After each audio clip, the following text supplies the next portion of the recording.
ఆలయ ప్రాంగణంలో అమానవీయం. ఫిబ్రవరి 27, 2026. నమస్తే తెలంగాణ ఈ పేపర్. ఆలయ ప్రాంగణంలో అమానవీయం. మహాయోగి దున్న ఇద్దాస్ ప్రబోధించిన నేల. అక్క మహాదేవి నడయాడిన నేల. పుట్టపాక మహేంద్రనాథ్, ఎస్ జయపాల్ రెడ్డి, సురవరం సుధాకర్ రెడ్డి, పాలెం సుబ్బయ్యల పురిటిగడ్డ కుల రహిత సమాజానికి, సర్వ మానవ సౌభ్రాతృత్వానికి, సామాజిక వికాసానికి ఎందరో కారణజన్ములు జన్మించిన కందనూలు, నాగర్ కర్నూల్ నేలలో కుల అహంకారానికి 2 నెలల పసిపాప బలి కావడం మానవత్వానికి మచ్చ. కుల వివక్షకు వ్యతిరేకంగా పత్రికలు, ప్రజా వేదికలు, సంఘాలు నిత్యం రాస్తూ మాట్లాడుతూనే ఉన్నాయి. బుద్ధుడు, ఫూలే, అంబేద్కర్, కబీర్ నారాయణ, గురుసంత్ రవిదాస్ వంటి మహనీయుల బోధనలు నిత్యం ప్రతిధ్వనిస్తున్న, కులం పేరుతో దూషిస్తూ అంటరానితనం పాటించడం నేరమని ఘోషిస్తున్న, అడుగడుగునా కులోన్మాదం పడగెత్తడం అమానవీయం. వనపట్ల సుబ్బయ్య 9, 49, 276, 5358. పసికూనలు దేవుళ్లతో సమానం. కాలెత్తి ఎలా తన్న బుద్ధయింది. ఆడబిడ్డంటే అమ్మగదా, అమ్మనెట్లా చంపబుద్ధవుతుంది.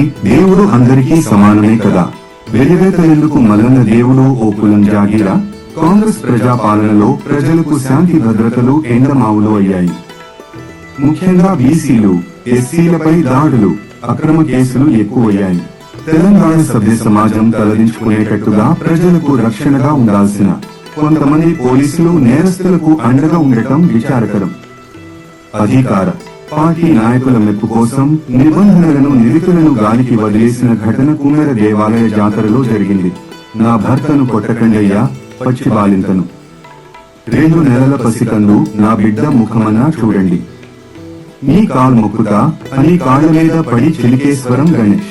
భార్య మౌనిక వేడుకున్నా కనికరించని కుల దురహంకారులు కాళ్లతో తన్నడంతో పసిబిడ్డ మృతి చెందింది. ఈ అనాగరిక ఘటనతో రాష్ట్రమంతా అట్టుడికి పోతున్నా కనీసం స్పందించని కాంగ్రెస్ ప్రభుత్వం నిరంకుశ దుర్మార్గానికి నిదర్శనంగా నిలుస్తున్నది. జిల్లా కేంద్రానికి 10 కిలోమీటర్ల దూరంలో ఉన్న కుమ్మర గ్రామంలో ఏటా శివరాత్రి సమయంలో మల్లికార్జునుడు, మల్లన్న దేవుడి జాతర జరుగుతుంది. ఈ నెల 18న గ్రామానికి చెందిన రజక సామాజిక వర్గానికి చెందిన చంద్రకళ, కీర్తి, చిలికేశ్వరం గణేష్, మౌనిక దైవ దర్శనం కోసం వెళ్లారు.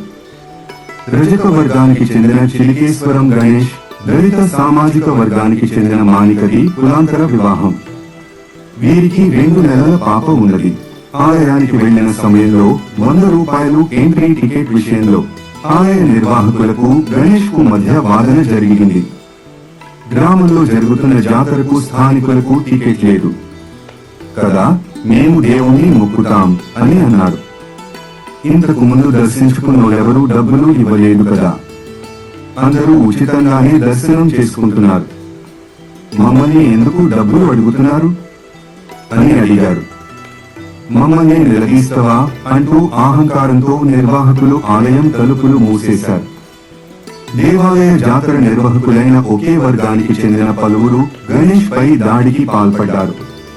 కులం ఆధారంగా ఆలయ ప్రవేశానికి నిరాకరించారని వారిపై జరిగిన అనాగరిక దాడిని బట్టి తెలుస్తున్నది.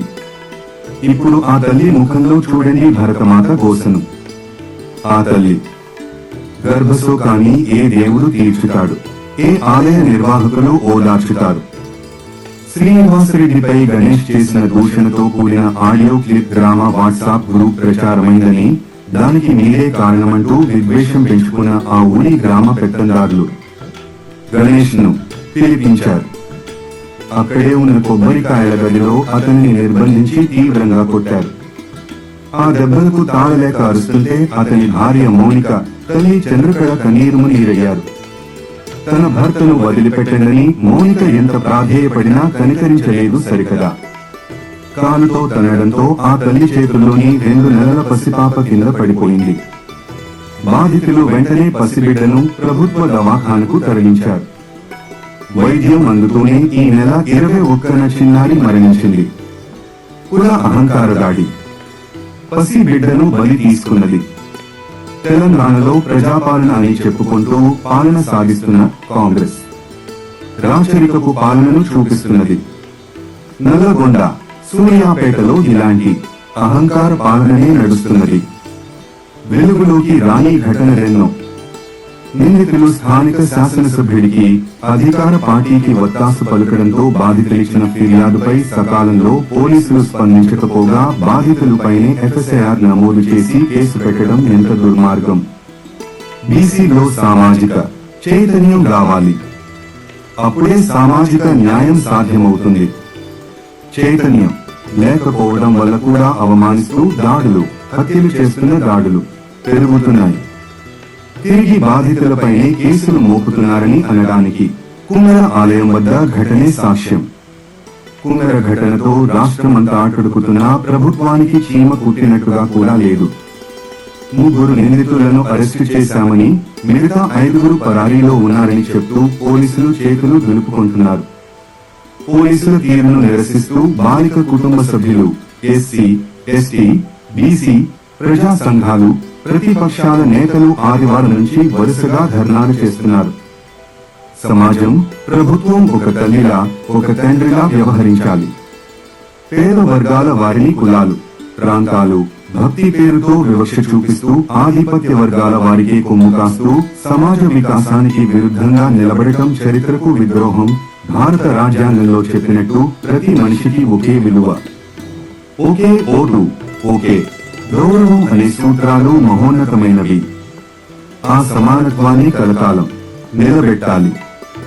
సమాన అవకాశాలు, సమాన గౌరవాలు కల్పించిన నాడే మన ప్రజాస్వామ్యం నిజమైన ప్రజాస్వామ్యంగా నిలబడగలుగుతుంది.